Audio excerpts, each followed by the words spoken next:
Mesdames, Messieurs, bonjour et bienvenue à cette première édition du programme Fenêtre sur le monde sur HTV. Désormais, chaque fin de semaine, nous aurons la possibilité de faire le tour de l'actualité internationale et ceci avec le concours de nos confrères des différentes chaînes de télévision du monde entier. Et pour commencer donc, nous allons tout de suite avec l'actualité africaine.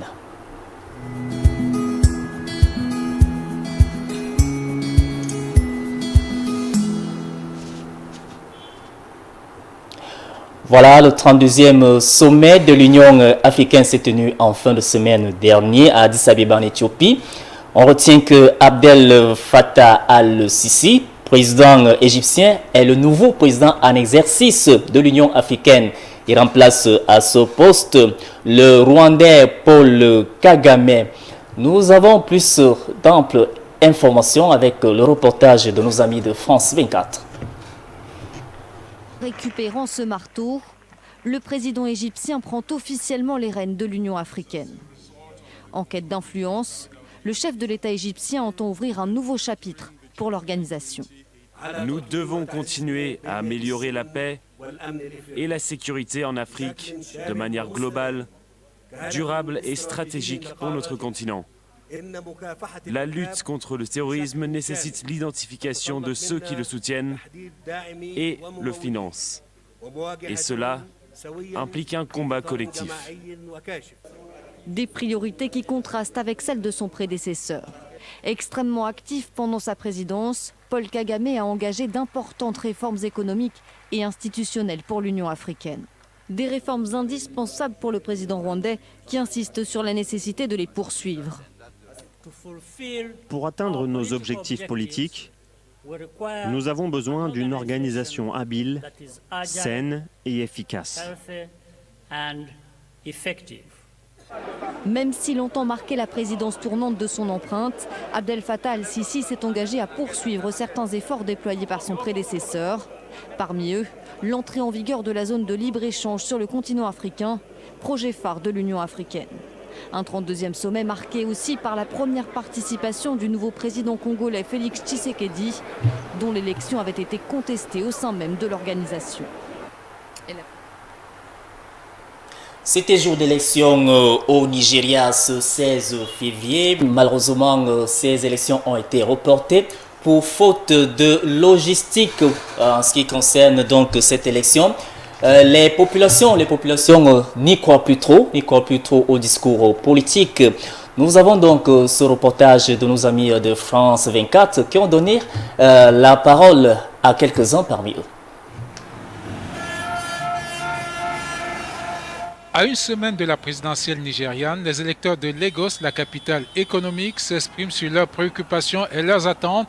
L'économie du pays, qui traverse actuellement une mauvaise période, reste un sujet de préoccupation majeure. Pour moi, je pense que nous devrions changer le gouvernement afin de voir la différence. Ceux-là, ils ont essayé, mais il y a tellement de choses pour lesquelles nous souffrons tellement qu'ils ont laissé sans suite. Je pense que pour les jeunes, nous devrons commencer par une chose, à savoir changer notre état d'esprit. Il y a quelques minutes, je discutais avec quelqu'un qui disait qu'il ne sait pas pour qui il va voter, mais si on lui donne de l'argent, il votera. Nous devons transcender la mentalité de devoir vivre de vie médiocre pour savoir que nous sommes en réalité la population du pays et que nous demandons à nos dirigeants ce qu'ils devraient nous donner.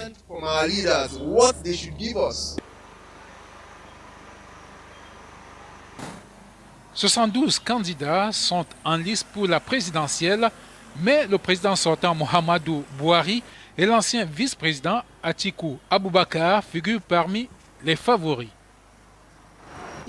La seule fois, dit-elle, où je peux penser que je peux être intéressé par une élection ou aller voter, c'est quand je vois un changement. Buhari a dit changer, changement, changement.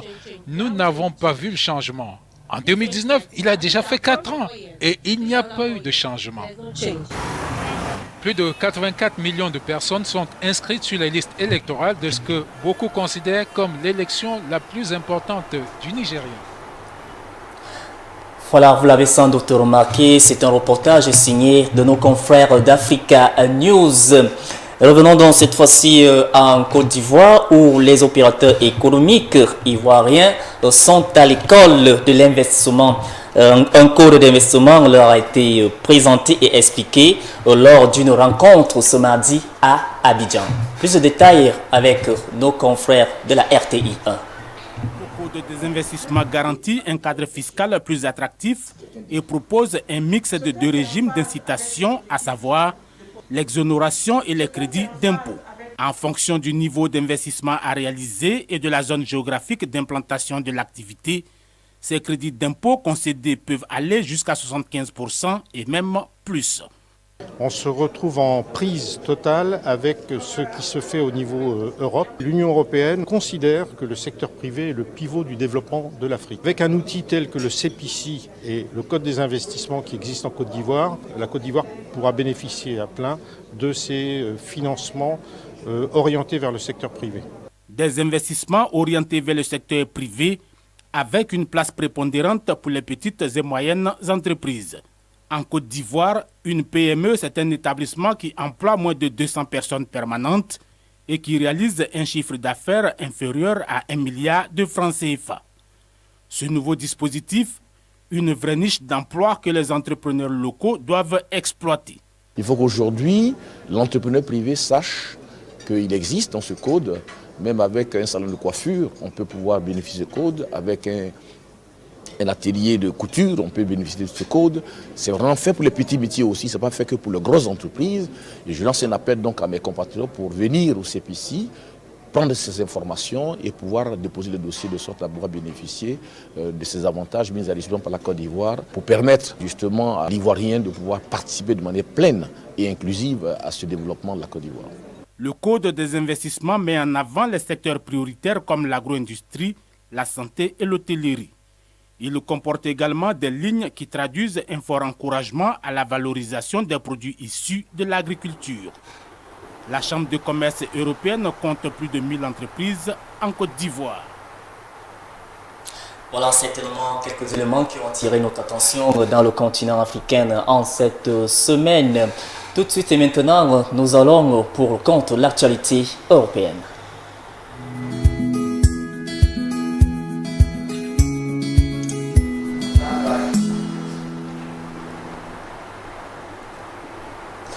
Commençons par la France où justement les frais universitaires des étudiants étrangers sont à la hausse et cela complique davantage la situation de la plupart des jeunes Africains qui ont un seul rêve d'aller fréquenter en France et beaucoup ont des cris en ce moment qui font très mal.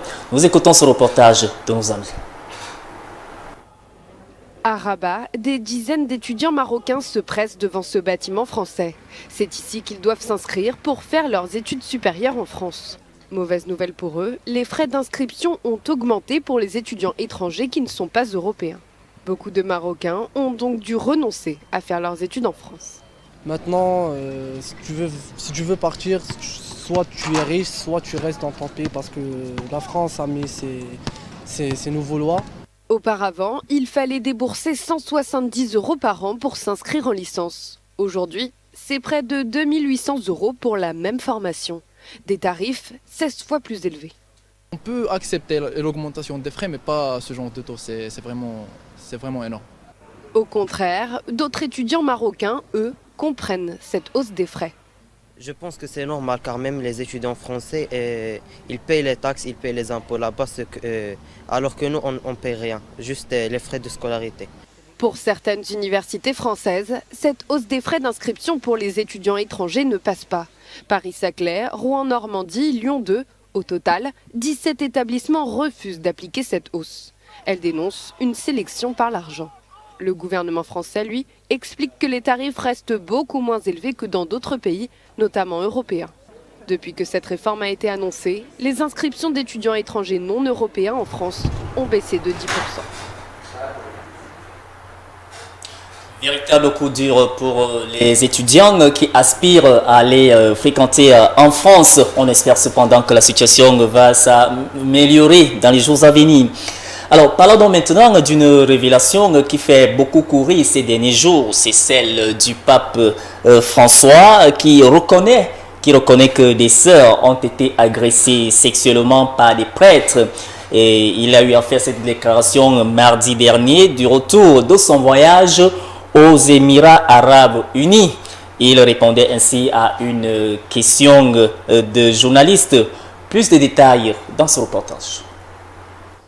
Une petite phrase prononcée dans l'avion le ramenant au Vatican et un nouveau pas en avant qui fait déjà grand bruit.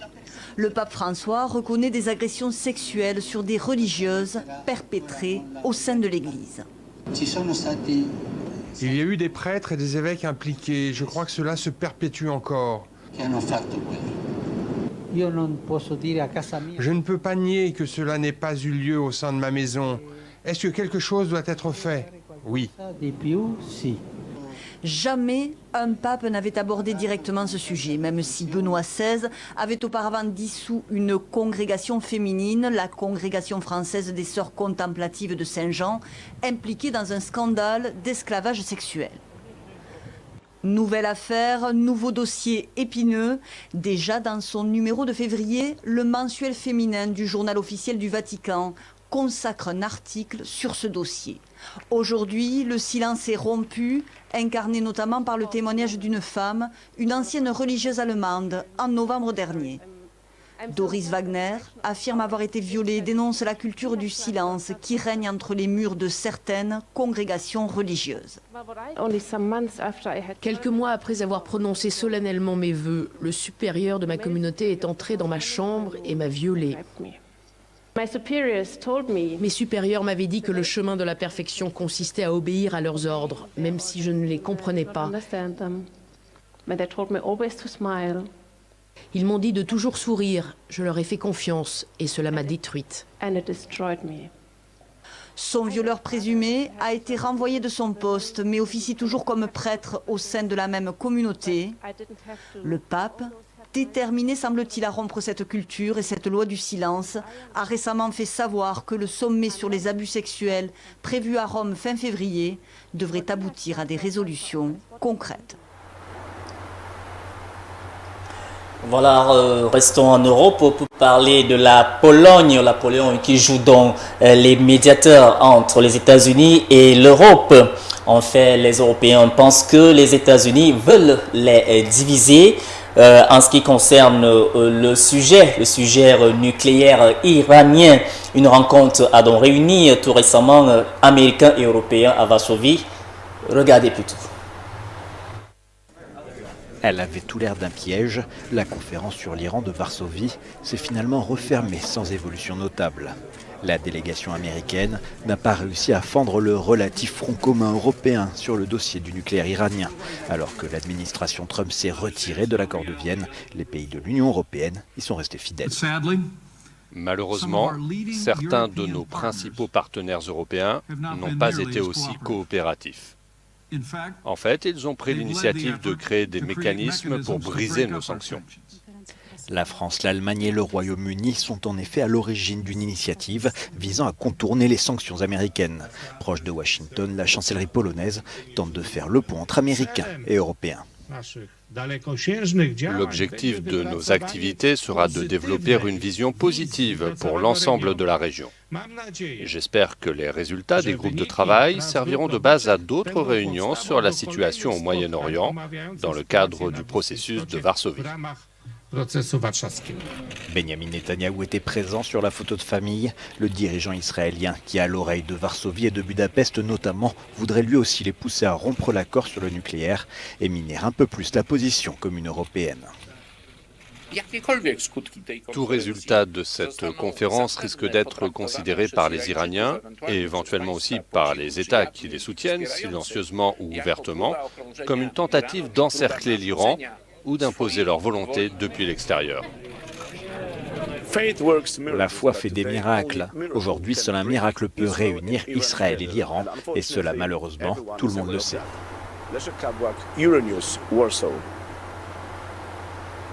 Alors, y a-t-il vie à Mars? Ça, c'est la question qui se pose toujours.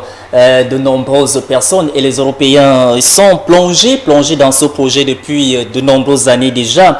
Alors, il faut rappeler qu'un robot baptisé Rosalind a donc ainsi été fabriqué. Ceci pour aller à la conquête de Mars. Et il effectuera donc son premier voyage en 2021. Question de voir s'il y a effectivement vie à Mars, la planète rouge. Plus de détails dans cet élément. Y a-t-il de la vie sur Mars? La question déchaîne les passions dans l'univers scientifique. Mais la réponse ne pourra être trouvée qu'après l'exploration de la planète rouge. Rosalind est le robot chargé de cette mission. Construit au Royaume-Uni, il porte le nom de la scientifique dont les travaux avaient permis de découvrir la structure de l'ADN. Le nom de ce rover est Rosalind Franklin. Et Rosalind est le nom d'une grande scientifique dont les travaux nous ont permis de découvrir les secrets de l'ADN. Et c'est fondamental. Elle nous a permis de comprendre la vie sur Terre, la vie humaine. Et comme ExoMars va à la recherche de la vie sur Mars, et donc Rosalind Franklin est le nom approprié. Dotée de 6 roues, la sonde atterrira sur la 4e planète de notre système solaire en 2021, avec pour tâche de prendre des images et de recueillir des échantillons dans le cadre de la mission ExoMars. Le projet européano-russe, dont le premier volet s'était déroulé en 2016 avec la mise en orbite de la sonde scientifique TGO. Une sonde grâce à laquelle Rosalind pourra transmettre des informations jusqu'à la Terre. Environ 76 millions de kilomètres séparent Mars de notre planète bleue, soit environ 6 mois de voyage pour le robot Rosalind. Construit sur le site d'Airbus de Stevenage en Angleterre, la sonde a subi une série de tests pour s'assurer qu'elle est capable de surmonter des températures extrêmes et d'importantes vibrations.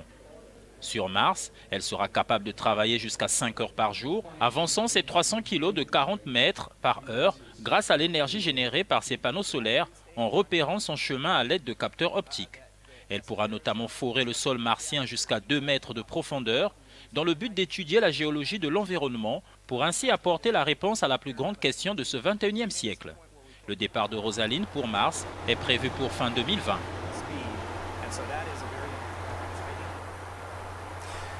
Espérons tout simplement que d'ici le 2021, Rosalind Franklin nous apportera des bonnes nouvelles de ce côté-là, de la planète rouge. Alors, c'était donc là l'essentiel de l'actualité européenne. Fidèles téléspectateurs, vous qui venez de nous rejoindre à l'instant, rassurez-vous, vous regardez le programme Fenêtre sur le monde. À présent, nous allons nous rendre aux Amériques, juste après cette transition.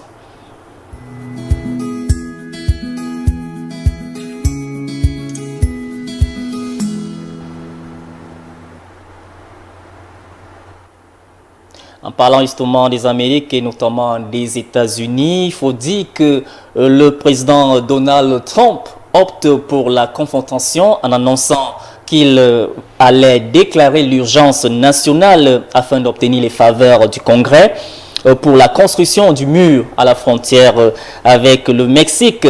Il sollicite ainsi près de 144 milliards de dollars pour réaliser sa promesse de campagne. Des éléments de réponse dans ce reportage. Pour éviter une nouvelle paralysie partielle des administrations fédérales, Donald Trump a accepté la signature d'un compromis budgétaire. Mais il compte déclarer l'urgence nationale pour construire son mur à la frontière mexicaine. Et il aura le soutien du chef de la majorité républicaine au Sénat. J'ai parlé avec le président Trump. Et je voudrais dire à tous mes collègues qu'il m'a indiqué qu'il se préparait à signer la loi de financement. Et il va déclarer l'urgence nationale en même temps. Je lui ai indiqué que je me préparais à soutenir cette déclaration d'urgence nationale. Mais cette procédure exceptionnelle qui autorise le président des États-Unis à contourner le Congrès pour mobiliser des fonds hérisse de nombreux parlementaires qui parlent d'abus de pouvoir, de graves erreurs. Si le blocage de cette déclaration par le Congrès paraît toutefois difficile, des poursuites judiciaires pourraient en revanche être lancées pour la contrer. La construction du mur anti-migrants était la grande promesse de campagne de Donald Trump et il lui manque toujours environ 4 milliards de dollars pour la réaliser. En Haïti, ce n'est pas beaucoup de calme de ce côté-là. Il faut rappeler que depuis le 13 février dernier, des manifestations graves et violentes sont vécues de ce côté-là, justement parce que les populations se plaignent des mauvaises conditions de vie. Alors, nous avons des éléments de réponse avec ce reportage. Mardi 12 février 2019, des milliers de personnes manifestent contre la vie chère à Port-au-Prince, en Haïti.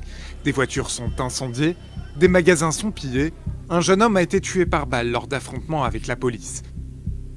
C'est au moins la 6e victime d'un mouvement entamé le 7 février qui déstabilise tout le pays et qui est motivé par au moins 2 choses. La première, c'est la colère contre le président Jovenel Moïse.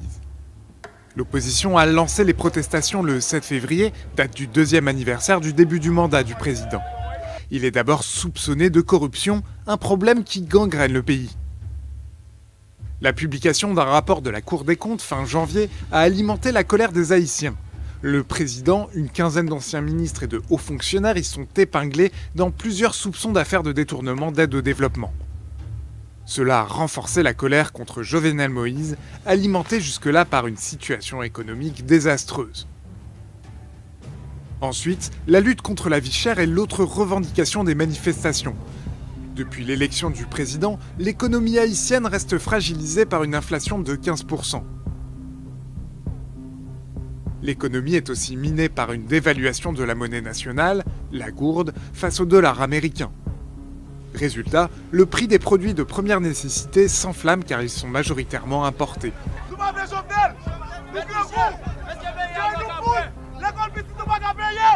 C'est pourquoi beaucoup d'Haïtiens considèrent que Jovenel Moïse a trahi une de ses promesses de campagne, qui était l'augmentation du pouvoir d'achat.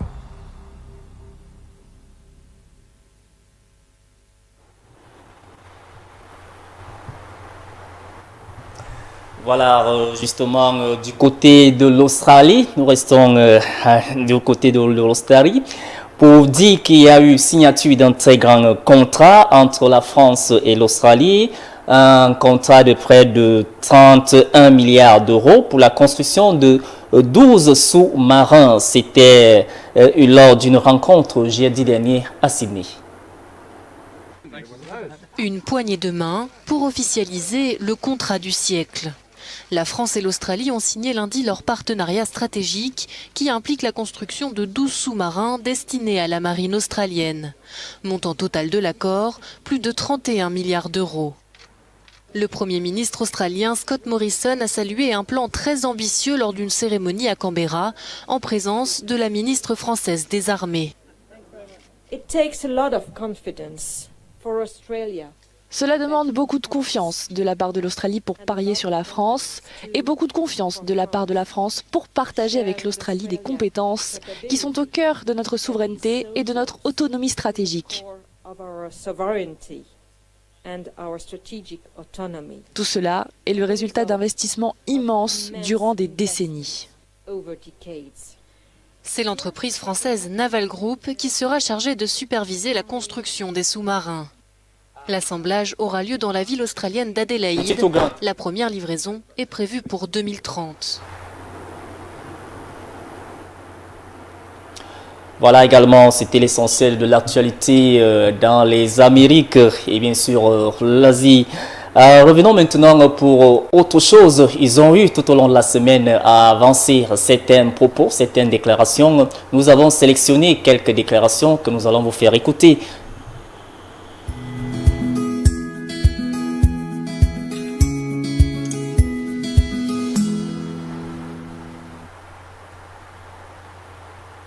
Le président Abdoulaye Wade, l'ancien président du Sénégal, de son retour à Dakar, invite le peuple au boycott de la prochaine élection présidentielle. Vous savez, les élections présidentielles au Sénégal sont prévues pour le 23 février prochain. Et le président Wade, lui, il demande au peuple de boycotter ces élections parce qu'il estime que c'est de la mascarade orchestrée par Macky Sall. On écoute. Nous avons décidé de nous opposer à la tenue d'une élection qui est entièrement fabriquée dans le seul but de réélire le candidat sortant, en l'espèce, M. Macky Sall. Nous sommes en train de travailler sur un programme d'action. Je précise que son objectif, c'est de faire en sorte qu'il n'y ait pas de scrutin fondé sur de tels principes de violation des règles les plus élémentaires de la démocratie. Du côté de la France, c'est le Premier ministre français, Édouard Philippe, qui remettait donc le premier prix, le tout premier, décernant le tout premier prix au niveau national, un prix de Ilan Halimi contre l'antisémitisme. C'était donc mardi dernier au cours d'une cérémonie de haute facture. Mais seulement c'était dans un contexte un peu trop tendu, marqué par des rebonds et des actes antisémites en France 2018. Nous écoutons Édouard Philippe. Une immense joie que je laisse Monsieur le Premier ministre, Édouard Philippe, remettre le grand prix Ilan Halimi que le jury a décidé d'attribuer au collège Claude Pouilly de Dijon. Félicitations aux lauréats. Aujourd'hui, je m'exprime avec un cœur qui est forcément assez lourd et une forme de rage au ventre. Je ne me départis pas de mon optimisme et de ma foi dans l'humanité, mais le boxeur que je suis sait dire quand il a pris un coup et quand il a pris un coup qui marque. Et mesdames et messieurs, nous prenons des coups. Nous prenons des coups quand on vomit sur la mémoire d'Ilan Halimi. Nous prenons des coups quand sont tracées des croix gammées sur le visage de Simone Veil. Nous prenons des coups quand des agressions se multiplient contre les personnes et contre les biens, à raison de ce qu'ils sont. Nous prenons des coups quand, reprenant l'idéologie et la phraséologie nazie, on trace à la peinture jaune sur les vitrines la mention Yehudi.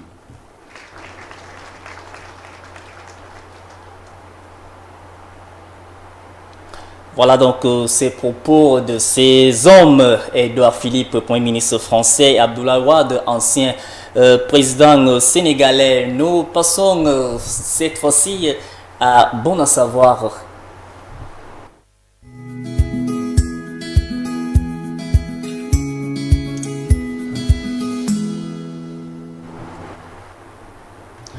Voilà, chers fidèles téléspectateurs, immigrer c'est une bonne chose, mais immigrer de façon légale c'est encore mieux. Nous voulons cependant vous faire voir ce dont nos compatriotes endurent lorsqu'ils se retrouvent de ce côté-là, qui veulent à tout prix se rendre en Europe par les voies illégales. Voici ce qui se passe plutôt. Une embarcation en perdition vient d'être signalée aux sauveteurs de l'Aquarius. Un Zodiac avec à son bord 119 migrants.